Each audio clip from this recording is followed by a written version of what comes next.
In this video, I want to offer some general advice about writing, and especially about writing essays. Hemingway is right, writing is hard. On the other hand, there's nothing to it. All you do is sit down at a typewriter or notebook or computer and bleed. Clive James reminds us that good writers write for somebody, and when they write, they have their reader in mind. The best writers serve their readers well, and one of the ways they do that is by not expecting that their readers will do half of the writer's work for them.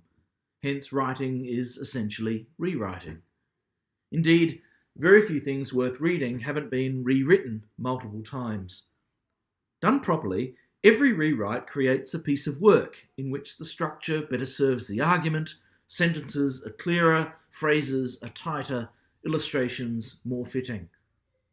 This is a reminder that editing is an indispensable part of the writing process, and editing is incredibly hard work.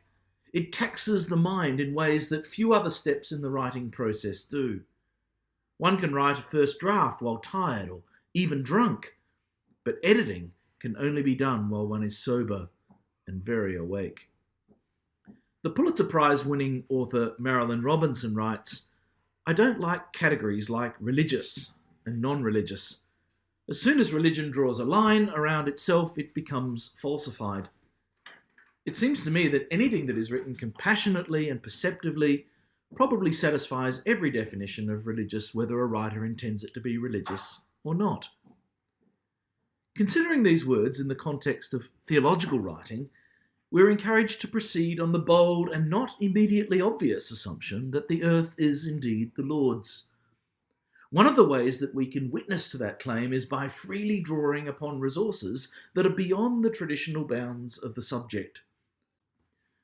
This means not allowing oneself to be boxed into a particular genre or set of assumptions about what does and what does not constitute appropriate material and subject matter for theological work. The theologian must be free to range across and to engage with as wide a landscape of objects and spaces as is available. A good argument is a good argument, and the best theological writing draws from a large landscape of human thinking. Very often, we really don't know what we're trying to say until we arrive at somewhere nearer the end. It is not until we have organised our thoughts and made significant editorial decisions about what should and should not be included that it becomes clearer to us what the argument we are trying to make is.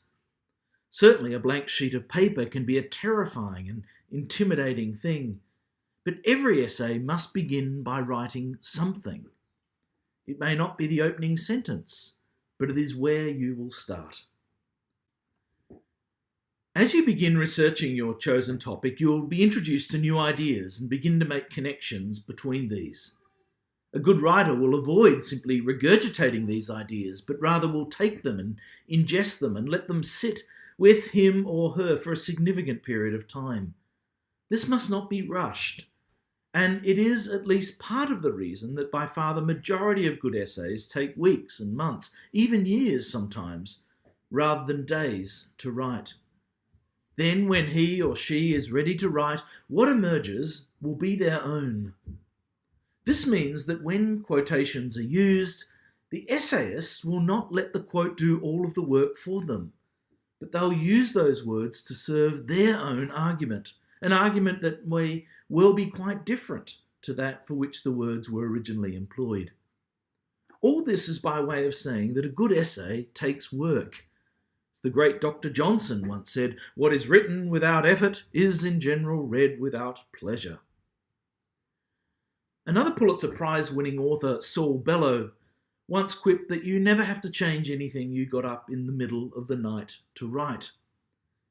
This is not always true, but it does reflect the experience of a great many writers who confess that the best writing is marked by moments of real inspiration that seem to come from outside of the writer and their efforts altogether. One might also confess that often that inspiration emerges in the context of thoughts that have taken a great deal of energy to arrive at, and indeed would not have arrived at all were it not for the hard work of ploughing that prepares the mind for newness to emerge. Some of us keep a notebook beside us when we sleep or carry one with us when we are off for a walk. And we dream of having a special whiteboard in the shower, precisely in order that we might capture those creative flashes of insight and connection that come to us when we are most relaxed and most unaware. It is not uncommon for students and others to feel quite paralysed by the burden of perfection. There are excellent students who do the required reading, who take wonderful notes, who engage with lecture material, who ask great questions, etc., and yet who struggle to successfully pass a subject because they can't bring themselves to hit the send button.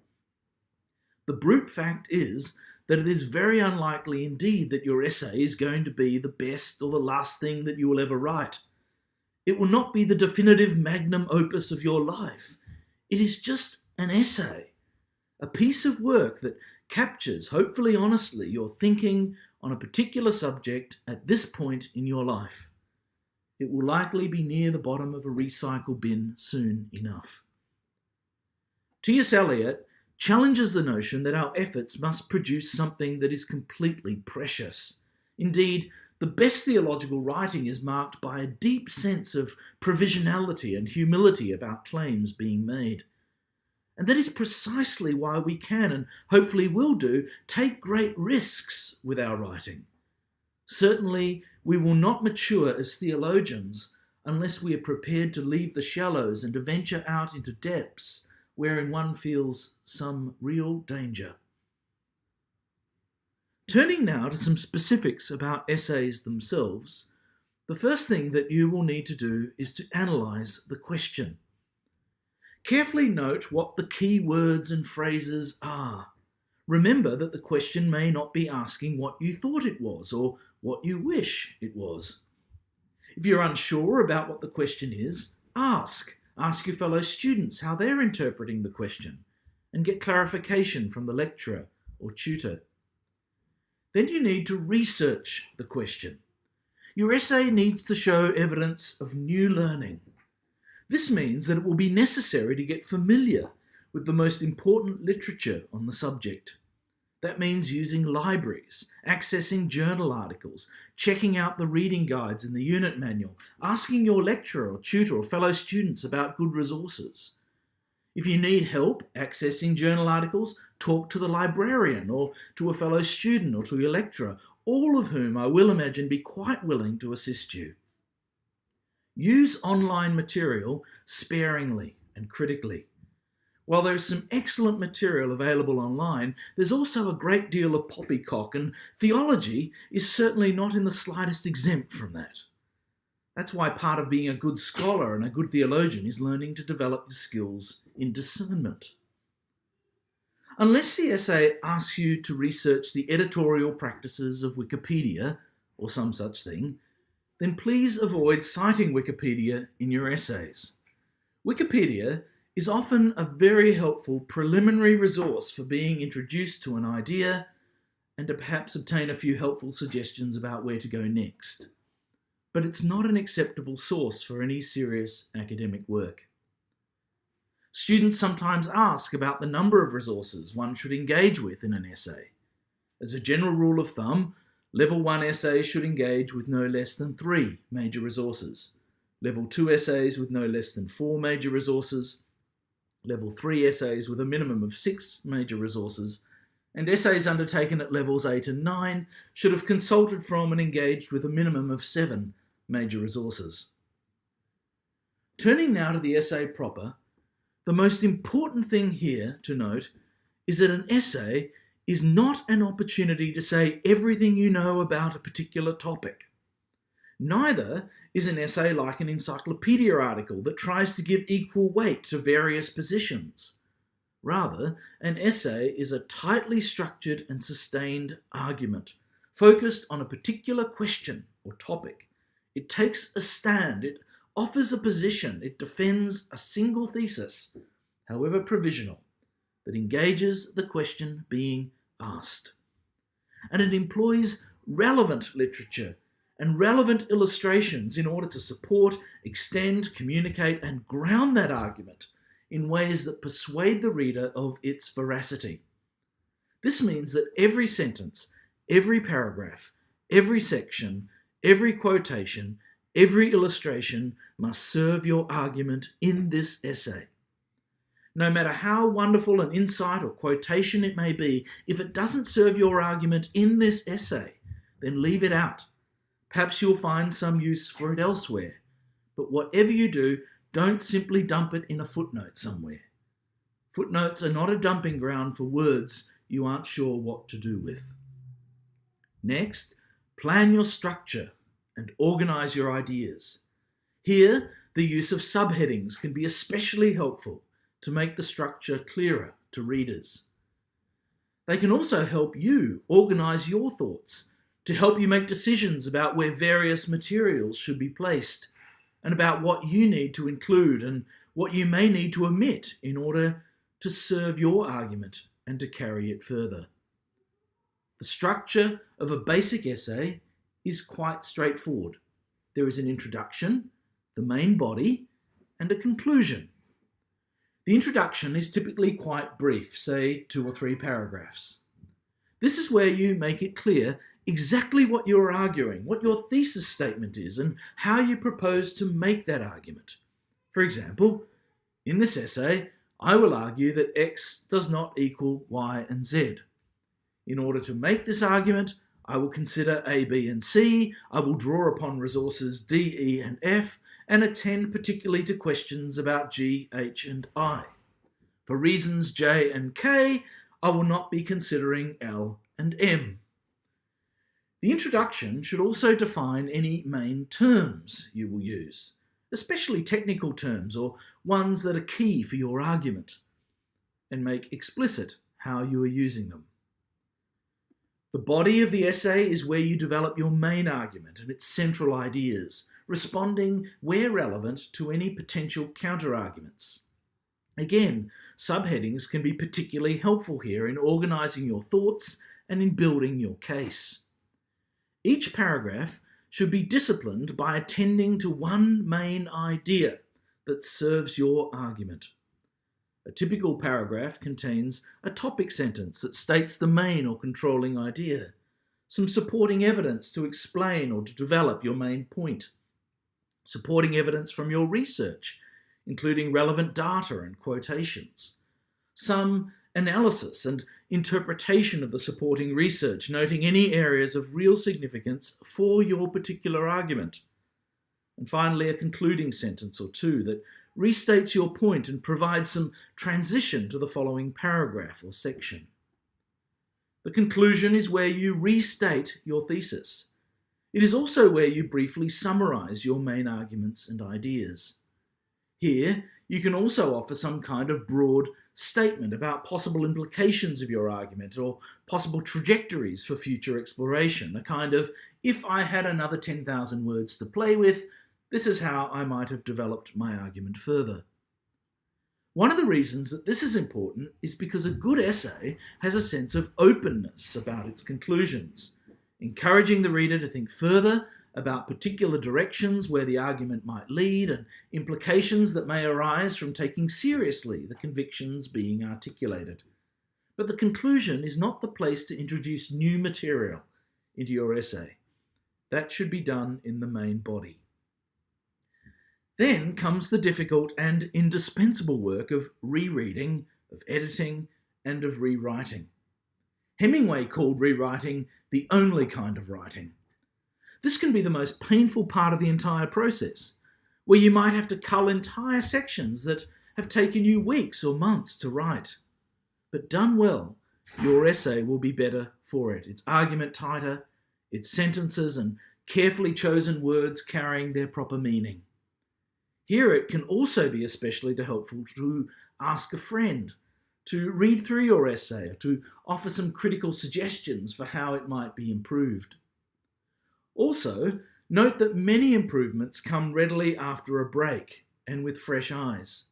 It is frightfully difficult to edit when you're tired. So write, sleep on it, wake up, edit. Along the way, ask yourself a series of questions. Does my argument answer the question? Does the overall structure of the essay serve this argument well? Does each section and each paragraph of the essay relate to what comes before and after? Is it clear that my examples and quotes really support my argument, or are they a distraction? Do I really need that quotation, or would this part of the essay be more effective if I put this material in my own words? Have I represented fairly the counter-arguments? Remember that arguments are not won by caricaturing opposing positions or by offering sweeping or unsubstantiated claims. It is better to make and support a modest claim than to declare an unsupported statement, no matter how orthodox it may sound. Ask, could I have written this sentence, this paragraph, more clearly? How? Is my use of tenses consistent? Is my punctuation correct? Have I fully referenced all of my sources? Are the quotations accurate and properly introduced? Have I properly referred to authors' names? Is my use of language gender inclusive? Have I remembered to reference my sources properly, using the proper style? So in the unit manual, you'll find more information about this, including many examples of how to properly style your footnotes and your bibliography. Also in the unit manual, you'll find an assignment checklist that you're encouraged to work through before submitting your work. This lists some really basic questions like, is my argument as coherent as it could be? Have I used the right and the best sources? Is there enough of my own voice in this essay? Are long citations indented from the main text? Is the essay within 10% of the required word count? And finally, after you have submitted the essay, set aside some time to reflect on the whole experience. This is important because writing an essay for university ought not be primarily about ticking off a task. At its best, it is about the formation of a scholar.